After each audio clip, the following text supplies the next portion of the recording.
नमस्कार जी, राम राम दोस्तों। आपके अपने YouTube channel Hansraj Saran GK में स्वागत है, अभिनंदन है। दोस्तों, जैसा कि आप थंबनेल में देख पा रहे होंगे, जिसका आज अध्ययन कर रहे हैं कि आखिर जो औपनिवेशिक कंपनियां भारत में किन परिस्थितियों में आती हैं, वह अपने को मेन जो बिंदु देखना है। क्या पुर्तगाली वास्को डी गामा अकेले ने ही भारतीय समुद्री मार्ग की खोज कर ली थी? बने रहिए इस वीडियो के अंत तक। जिस किसी को भी वीडियो पसंद आए तो लाइक, शेयर व चैनल को सब्सक्राइब करना। दोस्तों, यदि हम बात करें 17वीं सदी की, तो 16वीं 17वीं जो शताब्दी थी भारत को, 16वीं सदी की दोस्तों, 16वीं सदी में भारत को सोने की चिड़िया व भारत विश्व का सबसे धनवान व धनाढ्य देश था।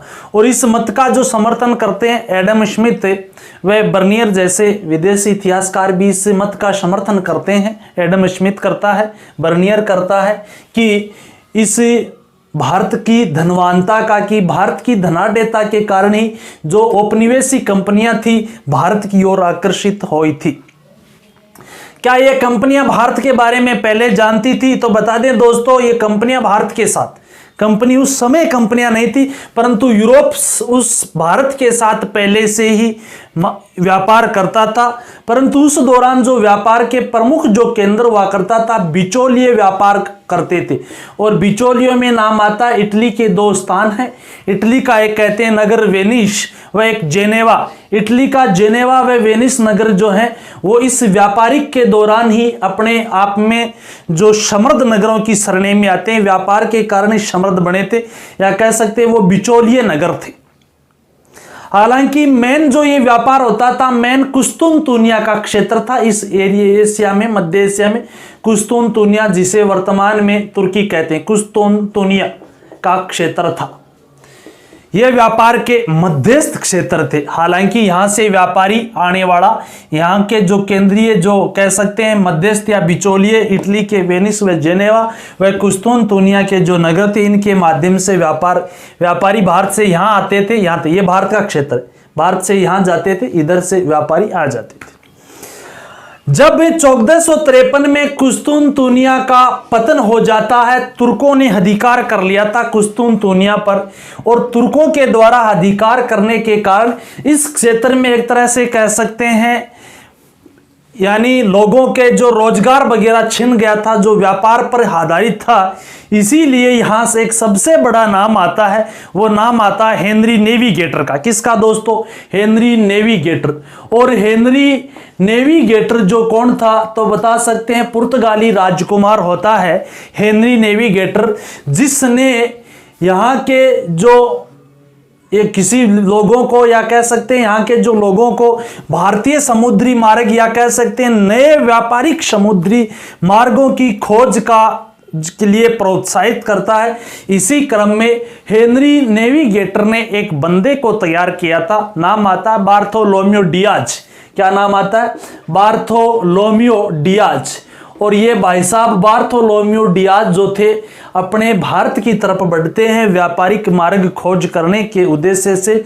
और बार्थोलोम्यो डियाज उस दौरान अफ्रीका के जो दक्षिणी क्षेत्र था, जिसको कहते हैं उत्तमांशा अंतरीप, और बार्थोलोम्यो डियाज अफ्रीका के उत्तमांशा अंतरीप तक पहुंच पाए थे 1487 में। 1453 में कुस्तुनतुनिया का पतन, इसका पतन होने के कारण भारतीय धनाढ्यता की ओर, या भारत के व्यापारिक नए मार्गों की खोज का श्रेय सबसे पहले पुर्तगाली राजकुमार हेनरी नेविगेटर ने बार्थोलोम्यो डियाज को भेजा।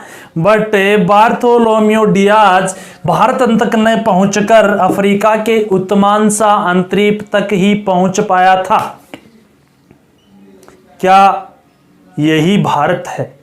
इस उलझन में ये उलझ गया था। और कहते हैं इसने उत्तमांशा अंतरीप का नाम रख दिया था कैप ऑफ गुड होप, यानी एक बंद गठरी में अच्छे की कामना करना, कैप ऑफ गुड होप। किसने रखा? बार्थोलोम्यो डियाज ने। और बार्थोलोम्यो डियाज इसी बंद गठरी को लेकर, बंद गठरी दिमाग की एक गठरी कि या यही शायद भारत है, इस उत्तर को लेकर चला जाता है। परंतु वास्तव में यह भारत नहीं था, यह क्या था? अफ्रीका। यानी पहली बार पुर्तगाल से चलने वाला बंदा असफल होता है। पुर्तगाल की होड़ में स्पेनवासी भी चाहते थे कि भारतीय व्यापारिक मार्गों की खोज की जाए, सबसे बड़ा नाम आता है कोलंबस का। और कोलंबस जो चला था स्पेन से, और कोलंबस भारत की खोज के समुद्री के खोज के लिए, परंतु कोलंबस चला जाता है अमेरिका में और खोज कर लेता है अमेरिका की। कब है तो बता सकते हैं अपन, 1492 में अमेरिका की खोज कर ली थी। किसने? कोलंबस ने। और इसी कोलंबस ने अमेरिकी वासियों को कहा था रेड इंडियंस। हालांकि इससे पहले भी, ये नहीं कि ये पहली बार चाह रहे, नहीं भैया, मार्को पोलो सबसे बड़ा नाम आता है। मार्को पोलो जिसने 13वीं सदी में चीन की यात्रा की थी, यानी विदेशों की यात्रा करना और नए मार्गों की खोज करना, इस स्थापति का एक अपने आप में जो उत्साहित करने वाला कार्य था। पुनः जो हेनरी नेविगेटर थे, इनके बाद में एमेन्युअल यहाँ के होते हैं, एमेन्युअल। और एमेन्युअल ने एक बंदे को भेजा था और वही बंदा था जिसका नाम है वास्को डी गामा। एमेन्युअल पुर्तगाल के जो वास्को डी गामा को 3 जहाज व 1700 यात्रियों के एक जत्थे के साथ भारत के समुद्री मार्ग की खोज के लिए वहां से रवाना करते हैं। और यह बंदा मार्च में चला था, यहां पर मई में पहुंचा था, परंतु यह बंदा भी सीधा भारत नहीं आता है। ये इसके पांव भी उत्मांसा अंतरीप तक आकर रुक गए थे। दोस्तों, ये बंदा कभी भी भारत तक नहीं पहुंच पाता था।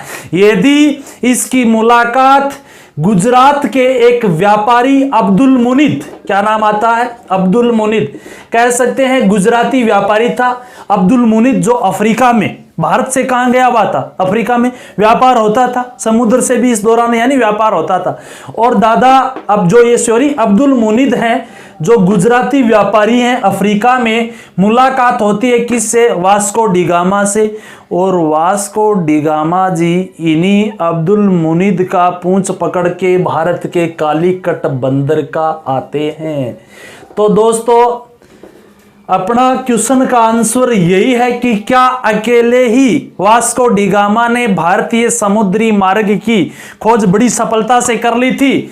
अब आंसर अपना अपना है। गुजरात का अब्दुल मुनीद यदि उत्मांसा अंतरीप तक नहीं पहुंचता तो शायद वास्को डी गामा भी कोई अन्य कोलंबस की तरह या इसकी तरह ही कोई आगे का, थोड़ी बहुत आगे पीछे का कोई अन्य क्षेत्र को भारत समझकर वापस भी जा सकता था। यही वास्को डी गामा भारत पहुंचने वाला प्रथम पुर्तगाली यात्री है। हालांकि भारत की खोज के लिए सबसे पहले प्रयास करने वाला नाम आए तो बार्थोलोम्यू डियाज है, परंतु वो अफ्रीका तक। दूसरी बार प्रयास करने वाला कोलंबस, वो अमेरिका तक। तीसरा जो सफल बंदा Vasco D gamma, Calicut, Zamorin ने भव्य स्वागत किया था। कालीकट का शासक था जमोरिन, जिसका नाम मिलता है सामरी। और यहां से वास्को डी गामा अपने साथ काली मिर्च ले आ जाता है और जिन्हें कहा जाता है यवन प्रिय। क्या कहा जाता है? यवन प्रिय कहा जाता है यहाँ पर यूनान के क्षेत्र में, या कह सकते हैं इंग्लैंड या ब्रिटेन के क्षेत्र में। और 40 गुना मुनाफा कमाता है। और इसी 40 गुना मुनाफे को देखकर वहां से एक बंदा आता है, अल्बारेज करेबाल। अल्बारेज जो करेबाल था, और अल्बारेज करेबाल भारत में आने वाला दूसरा पुर्तगाली यात्री है। और इसी बीच पुर्तगालियों ने भारतीय समुद्री मार्ग की खोज कर ली थी। और इसी 16वीं सदी में अंत तक, 16वीं शताब्दी में यानी अंत तक कह सकते हैं कि यहाँ पर पुर्तगाली, डच, अंग्रेज, डेन और फ्रांसीसी अन्य औपनिवेशिक भारत में अपने जो व्यापारिक कह सकते हैं कोठियों की स्थापना कर लेते हैं। और उन्होंने फिर भारत के साथ राजनीतिक हस्तक्षेप करना शुरू कर दिया था। और भारत में 15 अगस्त 1947 तक अंत में जो इन कंपनियों की भी आपसी जो द्वंद्व में सफलता हासिल करते हैं अंग्रेज, जो 15 अगस्त 1947 को भारत आजाद होता है। हालांकि पूर्णतः पुर्तगाली सबसे पहले आते हैं, परंतु पुर्तगाली गए भी सबसे अंत में थे।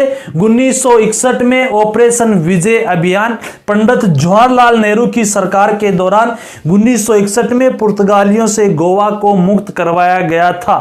तो धन्यवाद दोस्तों, ये था अपने वीडियो जिसमें अपन समझ पाए कि क्यों किया था ऐसा कि ये इनको इधर आना पड़ा या नए मार्गों की खोज करनी पड़ी। तो उसका कारण है कुस्तुनतुनिया का पतन हो जाना मुख्य तो है, नए व्यापारिक मार्गों की खोज, वहां पर भूखमरी फैलती। भारत उस समय धनाढ्य देश था, एक अमीर देश था, तो उस अमीर की तरफ और हर कोई बढ़ना चाहेगा। उसके बाद में यहां पर यह शासन स्थापित करते। धन्यवाद दोस्तों, जिस किसी को भी पसंद आए वीडियो को लाइक व शेयर, चैनल को सब्सक्राइब करना जी। धन्यवाद।